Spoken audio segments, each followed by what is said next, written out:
జయ వీర బ్రహ్మజయ గోవిందమాంబ జై. జయ వీర బ్రహ్మజయ అచలానంద స్వామి జై. విరాట్ విబిఎస్ ఛానల్కు స్వాగతం, సుస్వాగతం. ఇంతవరకు ఎన్నో ఆధ్యాత్మిక విషయాలు, జగద్గురు శ్రీమద్ విరాట్ పోతులూరు వీరబ్రహ్మేంద్ర స్వాముల వారి యొక్క చరిత్రలోని అంశాలు, కాలజ్ఞానము, తత్వాలు, ఇలా ఎన్నో మీకు ముందు ఎపిసోడ్లో తెలిపాం.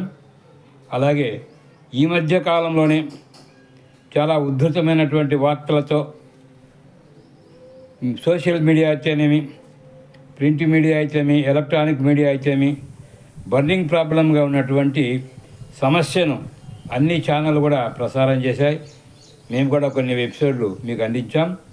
అది జగద్గురు శ్రీ సద్గురు కాశీనాయన ఆశ్రమంలో ఉండేటువంటి కొన్ని భవనాలను కూల్చివేయటం అనేటువంటిది సమస్య. ఇది ప్రభుత్వంలో అటవీ శాఖ వారి యొక్క ఆదేశాల మేరకు జరిగినటువంటి ఒక విధ్వంసకాండ. అయితే దీని ద్వారా ఒక మేలు జరిగిందని చెప్పచ్చు. ఎందుకంటే కాశీనాయన యొక్క ఆశ్రమము గురించి యావత్ రాష్ట్రమే కాకుండా భారతదేశం అంతా కూడా విస్తృతమైనటువంటి ప్రచారం జరిగింది. ఇది ఒక ఎత్తు. అయితే దాదాపు 30 సంవత్సరాల నుండి పరిష్కారం కానటువంటి సమస్య దీనితో పరిష్కారం కావటం కూడా ఒక మంచి సూచకంగా మనం భావించవచ్చు. కేంద్ర ప్రభుత్వ అటవీ శాఖ ఆధ్వర్యంలో ఉండేటువంటి ఈ చట్టాలు సవరణ కాక ఇంతవరకు పెండింగ్లో ఉన్నాయి.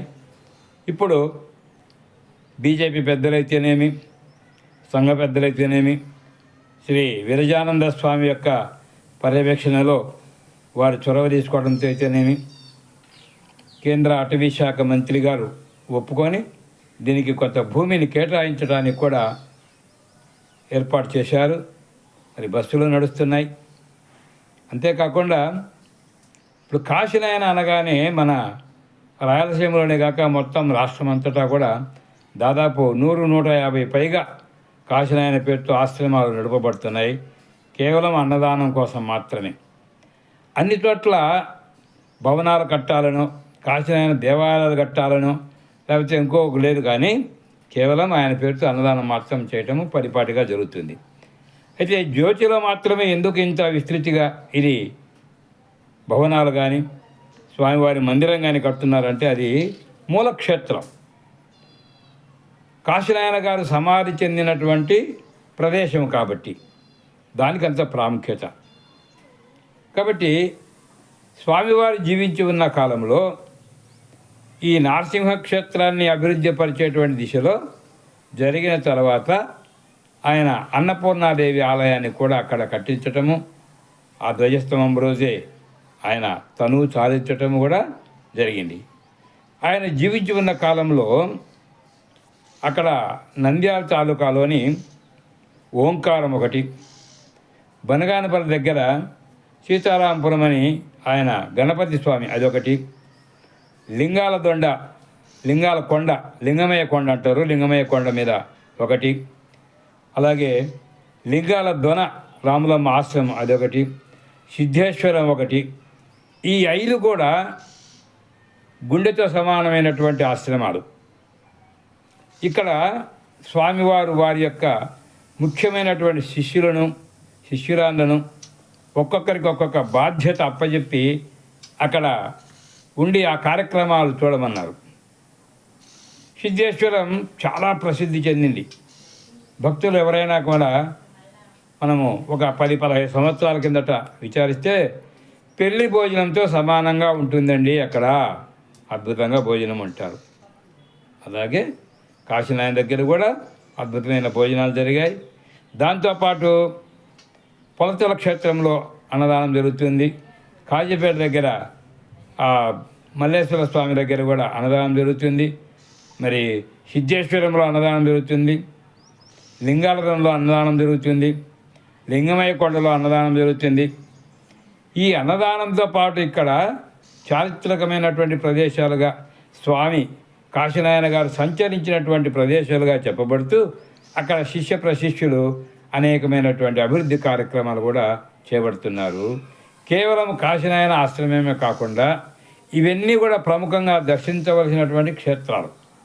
అక్కడ ఎంతో అభివృద్ధి జరుగుతుందని మనం అప్పుడప్పుడు మేము చూస్తున్నాం, కొన్ని వింటున్నాం.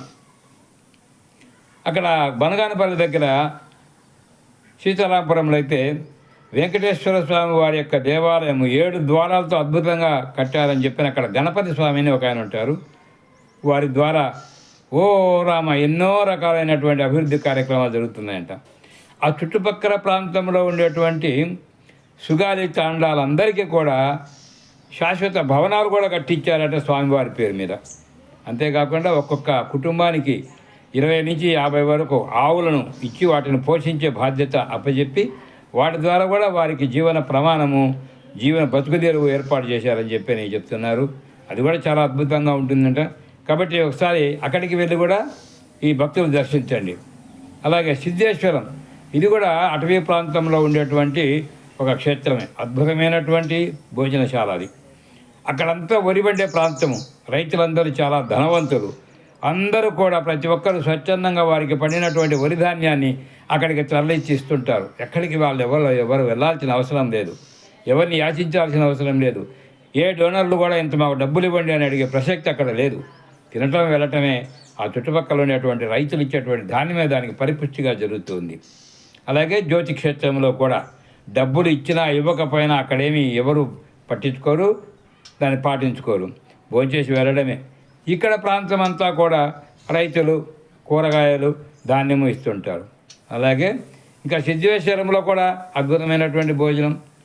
మరి లింగమయ్య కొండ, అక్కడ లింగాల దొన, అన్ని క్షేత్రాలు కూడా ఒక్కసారి ఈ 5 కూడా దర్శిస్తే మన కాశీనాయన యొక్క గొప్పదనం ఏమిటి, ఆయన శిష్యుల యొక్క పట్టుదల ఏమిటి, ఎట్లా వీటన్నిటిని అభివృద్ధి చేయగలుగుతున్నారు, భూములను తయారు చేసి పంటలను ఎలా పండిస్తున్నారు, మరి పండ్ల తోటలను వేసి ఊరగాయలు పెట్టి ఇవన్నీ ఆశ్రమాలకు ఎలా ఇస్తున్నారు, ఈ శ్రమ ఎక్కడి నుంచి వచ్చింది, ఎందుకు సహకరిస్తున్నారు, ఎవరు సహకరిస్తున్నారు, భక్తులందరూ అనేటువంటి స్వచ్ఛందంగా చేసేటువంటి కార్యక్రమము మీ అందరికీ చేటుతోలమవుతుంది. కాబట్టి ఒకసారి ఒక టూర్ మాదిరి వేసుకుంటే ఈ 5 ప్రాంతాలను కూడా 2 రోజుల్లో దర్శించుకోవచ్చు. అద్భుతమైనటువంటి కాశీనాయన పేరుతో జ్యోతి క్షేత్రం ఒకటే కాదు, ఇవన్నీ కూడా అభివృద్ధిలో జరుగుతున్నాయి. వాటిన్నిటిలో ఒకసారి పరిశీలించండి భక్తులందరూ కూడా. మరి అక్కడ లేనటువంటి వివాదం ఇక్కడ ఎందుకు వచ్చింది అంటే కొన్ని రాజకీయ కోణాలు ఉన్నాయి, కొన్ని స్థానికమైనటువంటి రాజకీయాలు ఉన్నాయి, ఒకరిలో ఒకరికి లేకపోవటం ఉంది. ఏమైనా చిట్ట చివరికి సమస్య పరిష్కార దిశగా పూర్తయింది. అందరూ కూడా సంతోషపడుతున్నారు. భవన నిర్మాణం జరుగుతుంది. అలాగే అద్భుతమైనటువంటి స్వామివారి మందిరము చాలా రోజుల నుంచి పక్కన పడి ఉంది. అవన్నీ కూడా ఇప్పుడు పునరుద్ధరింపబడి ఇంకా పూర్తవుతుంది. కాబట్టి మనము కాశీనాయన యొక్క దివ్య మహిమ వలనే ఇవన్నీ జరుగుతున్నాయనేటువంటిది భక్తులు తెలుసుకోవాలి. నేను చేశాను ఏ వ్యక్తి చేసింది కాదు. అది కేవలము కాశీనాయన గారి యొక్క తపో బలంతో జరుగుతున్నటువంటి క్షేత్రాలు ఇవన్నీ కూడా. ఎక్కడ ఎవరు పెట్టినా కూడా కాశీనాయన పేరుతో కాశీనాయన అన్నదానము అని పెడితే అద్భుతంగా జరుగుతుంది. ఆయన ఎక్కడికి తిరగాల్సిన పనిలే, భక్తులే వచ్చి వారికి ధాన్యం ఇస్తుంటారు. ఇది ఆయన నడిచే దేవుడుగా కాశీనాయన పేరు ప్రఖ్యాతులు వహించుకొని అన్నపూర్ణ ఉపాసకుడుగా ఆయన అమ్మవారి దర్శించినందుకు గాను ఆయనకు జరిగినటువంటి ఈ అన్నదాన సేవా కార్యక్రమం యావత్ భారతదేశమంతా కూడా ఈరోజు కళ్ళెత్తి చూస్తున్నారు. ఓం నమో వీరబ్రహ్మని ఒక్కసారి జ్యోతి క్షేత్రంతో పాటు మిగతా క్షేత్రాలను కూడా దర్శించండి. జై కాశీనాయన, జై జై కాశీనాయన.